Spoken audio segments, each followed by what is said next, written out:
In the heart of the sprawling emerald forest, a heated debate was taking place between Crush, the magnificent lion, and Pip, a tiny but wise mouse.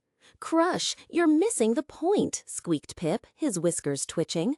"Just because you're the strongest doesn't mean you automatically earn everyone's admiration." "But I am the king of this forest," Crush roared, his voice echoing through the trees. "I am mightier than any other creature. If an animal wishes to speak with me, they should bow their head and address me as Sir Crush. Otherwise, I'll consider them rude and they'll become my lunch." The argument had ignited that morning when Dash the rabbit had approached Crush. Dash needed a favor. A menacing hawk named Bright Eyes had been hunting him relentlessly. While Dash was fast enough to always escape, he was growing tired of the constant chase. He hoped Crush, in his power, could persuade Bright Eyes to leave him in peace. "But Crush," Pip continued patiently, "I don't call you Sir Crush, and I'm one of the smallest animals here." The lion's tail twitched irritably. "You're different, Pip. We're friends. You saved my life once. But this rabbit, Dash, do you even like him?" "Well," Pip considered, "it's true he tells wonderful jokes, and he's the fastest creature in the forest. But I see your point. Speed isn't the same as strength. He's never done anything for you, so why should you do him a favor?" "Exactly. But I thought our discussion was about respect," said Pip, cleverly steering the conversation back. "Now you're saying the issue is the favor." "It's both," Crush bellowed. "Not only is he disrespectful, but he wants me to help him when he's offered me nothing in return. He spoke to me like a friend because he wants something. He knows I'm strong and that it would be an easy task for me."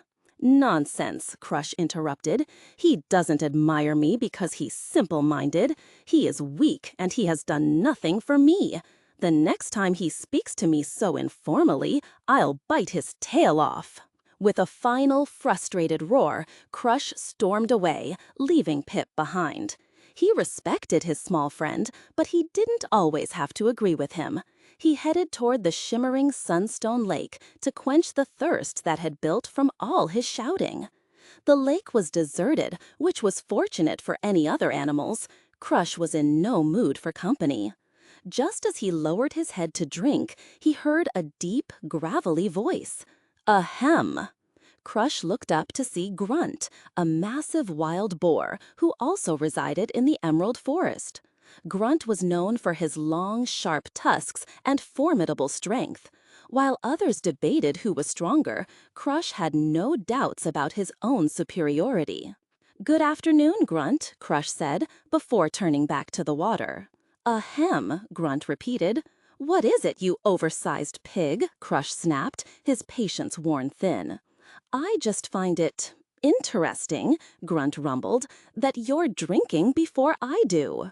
Crush stared at the boar. He disliked animals who played mind games. "I'm glad you think so," Crush replied coolly. "And you don't see anything wrong with that?" "No, I do not." "Funny," Grunt mused.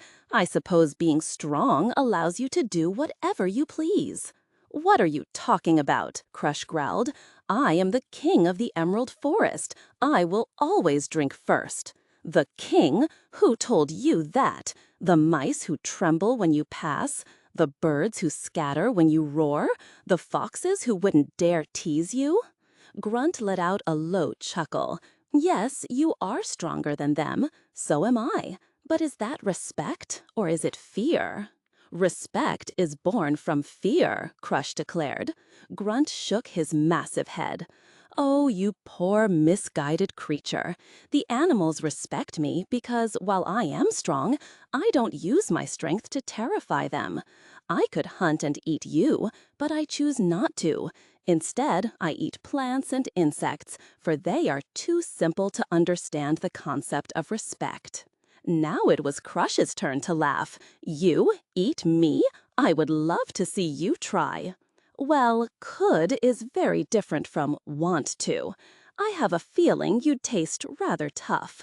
But let's settle this with a competition. We will fight. The winner drinks first from the lake. The loser must never return to this lake again." A confident smile spread across Crush's face. He knew he could win any fight. "You're on." The lion and the boar moved away from the water's edge, positioning themselves several meters apart. They braced themselves and counted down. 3, 2, 1. Crush charged instantly. But with surprising agility, Grunt sidestepped, and the lion crashed head first into a tree. "You stupid pig! You're as sly as a fox!" Crush roared, dazed. "Thank you," Grunt said calmly. Crush charged again, and once more Grunt moved aside. This time, Crush tumbled into the lake with a huge splash. He emerged soaking wet and utterly furious. He knew better than to charge a third time. He stood, waiting, dripping water onto the grass. Grunt simply smiled, began sniffing the ground, and dug up some worms to eat. "You're eating in the middle of a battle? Have you no pride?" Crush yelled. Grunt ignored him, continuing his meal. Crush realized it was a trick. Grunt wanted him to lose his temper and charge blindly again. So he waited. He waited until Grunt had a large, wriggling worm in his mouth, and then he pounced. The boar, caught by surprise, stumbled back as Crush's claws scratched him across the face. "Ha! A point for me!" Crush shouted. But in his moment of triumph, he lost focus. Grunt shoved back, and the sharp edge of his tusk sliced across the lion's belly. "That'll teach you," Grunt snorted. The two wounded animals circled each other, both bleeding heavily, each waiting for the other to make the next move. Neither would give up. This fight was for the title of king. "You are neither strong nor smart," Crush snarled. "I will defeat you and eat you for dinner." "And you," Grunt retorted, "are neither strong, nor smart, nor kind, nor handsome. You are the ugliest creature in all the forests of the world."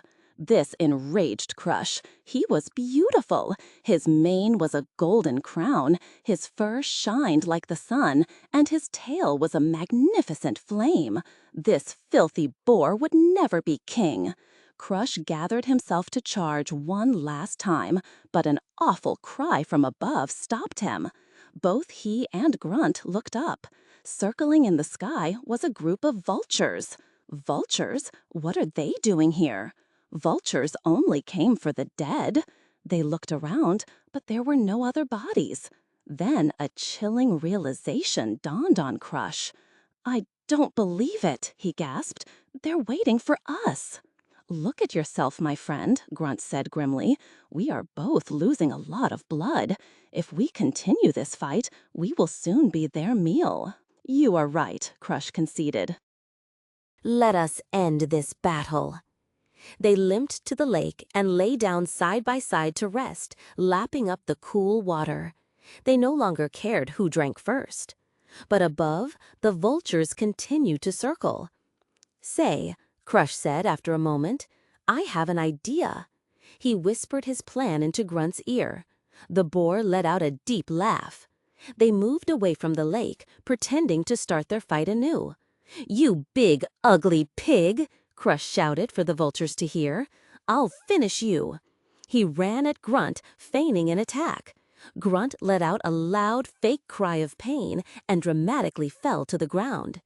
Crush turned and began to walk away as if victorious. One of the vultures, seeing its chance, swooped down and cautiously approached the fallen boar. Just as it neared, Grunt leaped up and tried to snatch it. The vulture dodged, but Crush was waiting behind it and caught the terrified bird in his paws. Its friends immediately flew away. "But please don't eat me," the vulture squawked, trembling. "I promise I don't taste good." Crush thought for a moment. The old him would have toyed with the bird, enjoying its fear. But he remembered Pip's words from that morning. "Let this be a lesson to you," Crush said in a low, firm voice. "Leave Crush the lion and Grunt the boar alone." He released the vulture, which scrambled into the air and flew away as fast as it could. From that day forward, Crush and Grunt became the best of friends. They learned that it was better to be allies than enemies, and that true strength wasn't about inspiring fear, but about earning respect and knowing when to show mercy. And though they still enjoyed a friendly competition from time to time, they always drank from the lake together.